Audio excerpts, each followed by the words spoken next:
उत्तर प्रदेश के बहराइच में जो माँ दुर्गा विसर्जन के दिन घटना घटी है वो बहुत ज़्यादा संवेदनशील है और इस घटना से हिंदुओं को बहुत कुछ सीखने की ज़रूरत है। और जिस तरीके से गोपाल मिश्रा के हत्यारों को प्रोटेक्ट करने के लिए एक पूरी आर्मी खड़ी हो गई है, आखिर उनकी मंशा क्या है और वो क्यों गोपाल मिश्रा को ही गुनहगार बता रहे हैं, इस वीडियो के अंदर हम जानेंगे।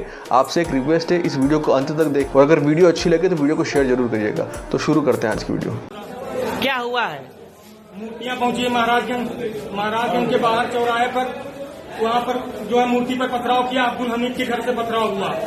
पथराव के बाद जब हम लोग वहाँ बढ़ गए और प्रशासन से मांग करने लगे, जो है एक गिरफ्तारी की मांग करने लगे, इतने में काफी लोग इकट्ठा हो गए। जब भीड़ देखा पुलिस ने उन लोग उल्टा हम लोग के ऊपर लाठीचार्ज कर दिया।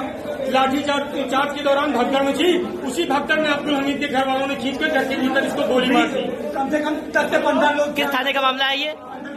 किस थाने का मामला है? ये थाना हरदी का मामला है और इस मामले में 100% दोषी हरदी थाना है। पूरी थाना है, क्योंकि हरदी थाना चाहती तो उनके घर वालों को सामने सुरक्षा व्यवस्था लगा करके उनको गिरफ्तार करके माहौल को शांत कर सकती थी। उन्होंने उनको गिरफ्तार करने के बजाय हम लोगों को शादी हुई है 4 महीने पहले शादी हुई है।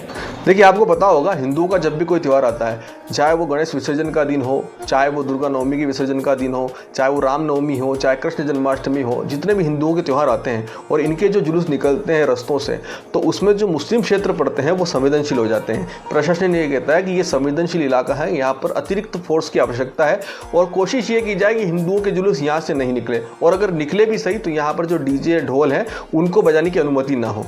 और कुछ होता भी ऐसा ही है, लेकिन हम एक भीड़ को नियंत्रण कर ले ये संभव नहीं है। भीड़ आती है, अपने प्रभु के इष्ट में जयकारे लगाती है, नारे लगाती है, वो सब लगाते हैं। ऐसा नहीं है कि सिर्फ एक ही वर्ग लगाता है या हिंदू समाज के लोग ही लगाते हैं। जब दूसरों के त्यौहार आते हैं, जब दूसरों के कोई पर्व होते हैं, तब वो भी इसी तरीके से नारे लगाते हुए जाते हैं।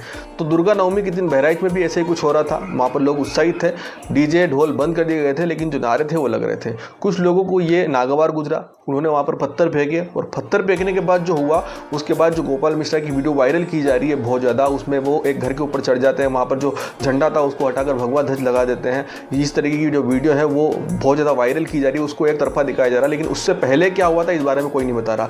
सबसे पहले शुरुआत वहीं से होती है और जिस तरीके से हर हिंदू पर्व पर, हर हिंदू जुलूस में जो शुरुआत होती है उनकी तरफ से होती है। बाद में हिंदू या तो खुद को प्रोटेक्ट करता है या वहाँ से चला जाता है। लेकिन यहाँ पर न तो हिंदू भागे न खुद को प्रोटेक्ट किया, यहाँ पर आगे आकर लड़ाई लड़ी है और उस लड़ाई में हमारे गोपाल मिश्रा को घर में ले जाकर गोलियां मारी गई है। जिस तरीके से आप उनकी फोटो देख रहे होंगे, उनको कितनी गोलियां लगी, इस बात से आप समझ जाइए कि उनके अंदर कितनी नफरत भरी हुई है।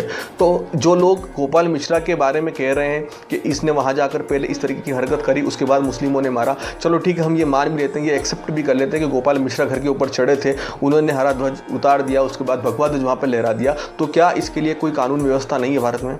अगर कानून व्यवस्था नहीं है तो आप हमारे जितने भी भगवान के मंदिर होते हैं, जितने भी पोस्टर होते हैं, उनके ऊपर जिस तरीके से नालायक चढ़ते हैं और वहाँ पर जिस तरीके से ध्वज लगाते हैं, तो इनके बारे में भी क्या सेम पैटर्न अप्लाई किया जा सकता है? अगर इनके बारे में भी सेम पैटर्न अप्लाई किया जाएगा तो आप ही आएंगे फिर वापस इनको बचाने के लिए, आप ही इनको प्रोटेक्ट करेंगे कि देखिए भारत में अल्पसंख्यक सुरक्षित नहीं है, भारत में माइनॉरिटी सुरक्षित नहीं है, और इस तरीके के आप हवाले देंगे। और जिस तरीके से गोपाल मिश्रा से आपकी इतनी नफरत जो झलक रही ना, उसका सबसे बड़ा कारण ये है कि जितने भी लोग हैं, एक विंग के हैं, एक लेफ्ट विंग के हैं और जितने भी हैं कहीं ना कहीं बहुत सारे SC/ST के इसमें नेता भी हैं जो हमेशा से ही ब्राह्मणों से नफरत करते हुए आ रहे हैं, और वही लोग इस फोटो को और इस तरीके के ट्वीट को शेयर कर रहे हैं, एक तरफा शेयर कर रहे हैं कि ये गोपाल मिश्रा पहले वहाँ पर चढ़ा, ये दंगा ही था और इसके साथ जो हुआ अच्छा हुआ। आप मुझे बताइए, भारत में एक कानून व्यवस्था है, उस कानून व्यवस्था के तहत सबको न्याय मिलता है, सबको दंड मिलता है, तो फिर अपने हाथ में कानून लेने की जरूरत मुस्लिम समुदाय के लोगों को कहाँ पड़ी थी? और जिस तरीके से उन्होंने वहाँ पर उस युवक को इतनी गोलियां लगाकर मारा, क्या आपकी नज़र में ये सही है? बिल्कुल भी सही नहीं है। हमारे देश में एक उचित कानून व्यवस्था है, उसके तहत सबको चलना चाहिए। अगर आपके घर पर ऐसा कोई व्यक्ति करता है तो आप उसकी वीडियो निकालें, उसके बाद संबंधित थाने में दर्ज करवाएं, कोर्ट में जाएं और उसके बाद उसको सजा दिलवाएं। लेकिन आपने तो आपके घर में से हथियार निकालकर उसको मार दिया। सबसे बड़ा सवाल ये कि क्या इनके घर में इतने हथियार जो हैं, इनके कोई लाइसेंस है? बिल्कुल भी नहीं है। एक सोची समझी साजिश के तहत सारी चीज़ें होती है। जब भी पता होता है कि आज कोई हिंदू जुलूस निकलेगा, आज कोई हिंदू पर्व है, तो इनकी पहले से तैयारियाँ होती है। प्रशासन को चाहिए कि जहाँ से हिंदू जुलूस निकलने वाले हैं वहाँ पर जो संवेदनशील इलाका है, पुलिस फोर्स बढ़ाने की बजाय वहाँ की छतों को खंगोला जाए कि वहाँ पर कोई पत्थर तो नहीं है, वहाँ पर कोई ऐसी आपत्तिजनक सामग्री तो नहीं है, कोई ऐसे हथियार तो नहीं है जिससे जुलूस में जो लोग निकलेंगे उनको चोट पहुँच सकती है। लेकिन पुलिस में भी इतनी हिम्मत नहीं कि वो इस तरीके की तहकीकात वहाँ पर जाके कर सके। तो पहले पुलिस को भी प्री प्रिपरेशन करना चाहिए। जो संवेदनशील इलाके हैं जहाँ से हिंदू जुलूस निकलने वाला है, वहाँ की छतों को खंगाला जाए। अगर कोई आपत्तिजनक सामान है जिस घर पर है, उस घर के व्यक्ति को जेल में डाला जाए और फिर बाद में जो हिंदू जुलूस वहाँ पर निकलेगा उसमें शायद कोई घटना नहीं होगी और इससे बहुत सारी घटनाओं को रोका भी जा सकता है। और जिस तरीके से गोपाल मिश्रा को मारा गया है, ये उन हिंदुओं के लिए सबक का विषय है जो आज भी सेकुलरिज्म को फॉलो करते हैं। बहराइच की इस घटना पर आपका क्या विचार है, कमेंट सेक्शन में कमेंट करके जरूर बताएं और वीडियो को ज़्यादा से ज़्यादा शेयर करें। मिलते हैं नेक्स्ट वीडियो में।